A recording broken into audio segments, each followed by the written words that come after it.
I do not remember anything of my past life. This can be easily explained. I am now speaking in English. It is not my mother tongue. In fact, no words of my mother tongue are now present in my consciousness. But let me try to bring them up. And they rush in. That shows that consciousness is only the surface of the mental ocean, and within its depths are stored up all our experiences. Try and struggle. They would come up, and you would be conscious even of your past life. This is direct and demonstrative evidence. Verification is the perfect proof of a theory, and here is the challenge thrown to the world by the rishis. We have discovered the secret by which the very depths of the ocean of memory can be stirred up. Try it, and you would get a complete reminiscence of your past life. So then, the Hindu believes that he is a spirit. Him the sword cannot pierce, him the fire cannot burn, him the water cannot melt, him the air cannot dry. The Hindu believes that every soul is a circle whose circumference is nowhere, but whose center is located in the body, and that death means the change of this center from body to body. Nor is the soul bound by the conditions of matter. In its very essence, it is free, unbounded, holy, pure, and perfect. But somehow or other, it finds itself tied down to matter, and thinks of itself as matter. Why should the free, perfect, and pure being be thus under the thraldom of matter, is the next question. How can the perfect soul be deluded into the belief that it is imperfect? We have been told that the Hindus shirk the question and say that no such question can be there. Some thinkers want to answer it by positing one or more quasi-perfect beings and use big scientific names to fill up the gap. But naming is not explaining. The question remains the same. How can the perfect become the quasi-perfect? How can the pure, the absolute, change even a microscopic particle of its nature? But the Hindu is sincere. He does not want to take shelter under sophistry. He is brave enough to face the question in a manly fashion, and his answer is, I do not know. I do not know how the perfect being, the soul, came to think of itself as imperfect, as joined to and conditioned by matter. But the fact is a fact for all that. It is a fact in everybody's consciousness that one thinks of oneself as the body. The Hindu does not attempt to explain why one thinks one is the body. The answer that it is the will of God is no explanation. This is nothing more than what the Hindu says, I do not know. Well then, the human soul is eternal and immortal, perfect and infinite, and death means only a change of center from one body to another. The present is determined by our past actions, and the future by the present. The soul will go on evolving up or reverting back from birth to birth and death to death. But here is another question.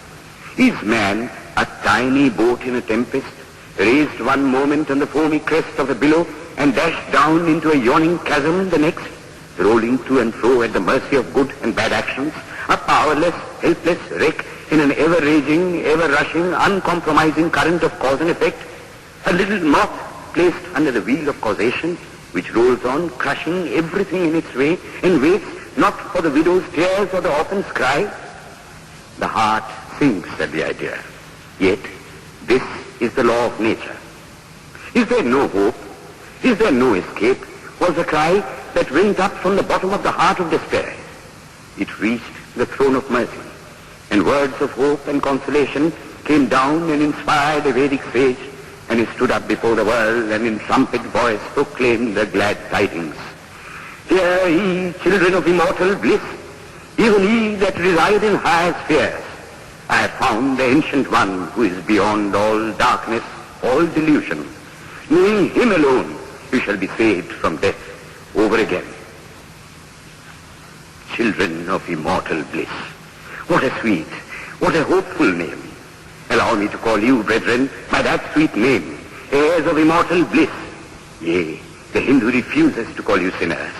We are the children of God, the sharers of immortal bliss, holy and perfect beings. Ye divinities on earth, sinners, it is a sin to call a man so. It is standing libel on human nature. Come up, O lions, and shake off the delusion that you are sheep, You are souls immortal, spirits free, blessed and eternal. Ye are not matter, ye are not bodies. Matter is your servant, not you the servant of matter. Thus it is that the Vedas proclaim not a dreadful combination of unforgiving laws, not an endless prison of cause and effect, but that at the head of all these laws, in and through every particle of matter and force stands one, by whose command the wind blows, the fire burns, the clouds rain, and death stalks upon the earth. And what is his nature? He is everywhere, the pure and formless one, the almighty and the all-merciful. Thou art our Father, thou art our Mother, thou art our beloved friend, thou art the source of all strength, give us strength. Thou art he that beareth the burdens of the universe. Help me bear the little burden of this life. Thus sang the rishis of the Vedas. And how to worship him? Through love. He is to be worshipped as the one beloved, dearer than everything in this and the next life. This is the doctrine of love declared in the Vedas, and let us see how it is fully developed and taught by Krishna, whom the Hindus believe to have been God incarnate on earth. He taught that a man ought to live in this world like a lotus leaf, which grows in water, but is never moistened by water. So a man ought to live in the world, his heart to God and his hands to work. It is good to love God for hope of reward in this or the next world, but it is better to love God for love's sake. And the prayer goes, Lord, I do not want wealth, nor children, nor learning. If it be thy will, I shall go from birth to birth. But grant me this, that I may love thee without the hope of reward. Love unselfishly for love's sake. One of the disciples of Krishna, the then Emperor of India, was driven from his kingdom by his enemies and had to take shelter with his queen in a forest in the Himalayas. And there, one day, the queen asked him how it was that he, the most virtuous of men, should suffer so much misery.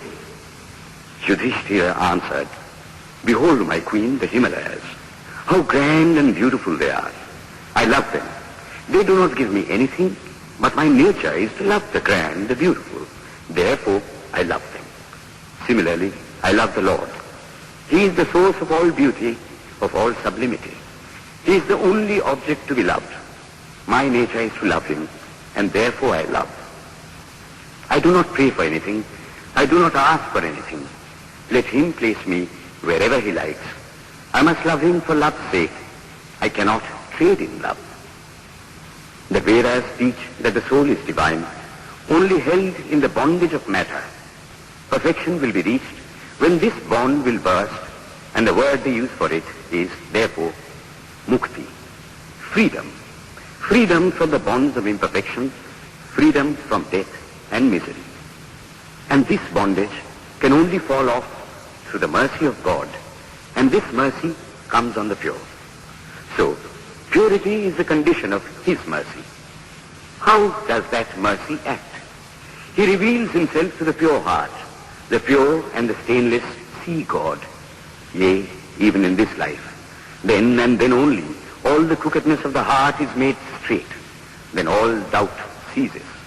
He is no more the freak of a terrible law of causation. This is the very center, the very vital conception of Hinduism. The Hindu does not want to live upon words and theories. If there are existences beyond the ordinary, sensuous existence, he wants to come face to face with them. If there is a soul in him which is not matter, if there is an all-merciful universal soul, he will go to him direct. He must see him, and that alone can destroy all doubts. So, the best proof a Hindu sage gives about the soul, about God, is, I have seen the soul, I have seen God. And that is the only condition of perfection. The Hindu religion does not consist in struggles and attempts to believe a certain doctrine or dogma, but in realizing, not in believing, but in being and becoming. Thus, the whole object of their system is by constant struggle to become perfect, to become divine, to reach God and see God. And this reaching God, seeing God, becoming perfect, even as the Father in heaven is perfect, constitutes the religion of the Hindus. And what becomes of a man when he attains perfection? He lives a life of bliss infinite. He enjoys infinite and perfect bliss, having obtained the only thing in which man ought to have pleasure, namely God, and enjoys the bliss with God. So far, all the Hindus are agreed. This is the common religion of all the sects of India. But then, perfection is absolute, and the absolute cannot be two or three. It cannot have any qualities. It cannot be an individual. And so, when a soul becomes perfect and absolute, it must become one with Brahma, and it would only realize the Lord as the perfection, the reality of its own nature and existence, the existence absolute, knowledge absolute, and bliss absolute.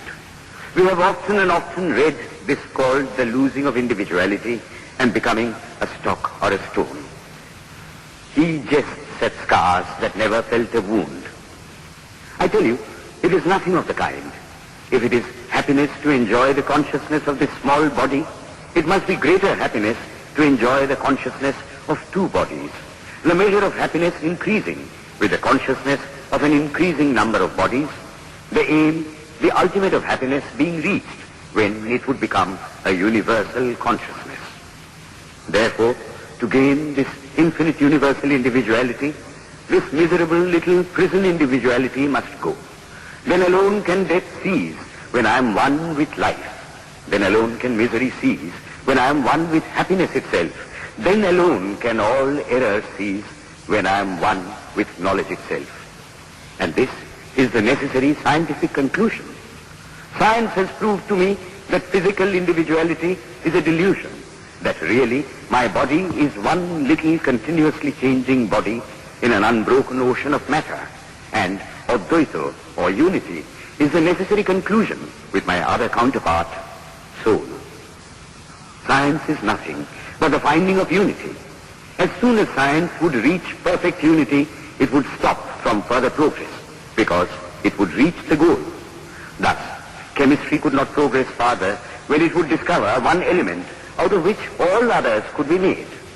Physics would stop when it would be able to fulfill its services in discovering one energy of which all the others are but manifestations.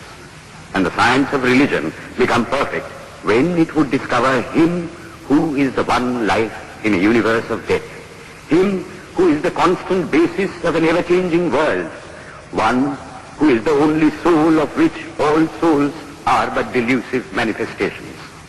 Thus is it, through multiplicity and duality, that the ultimate unity is reached.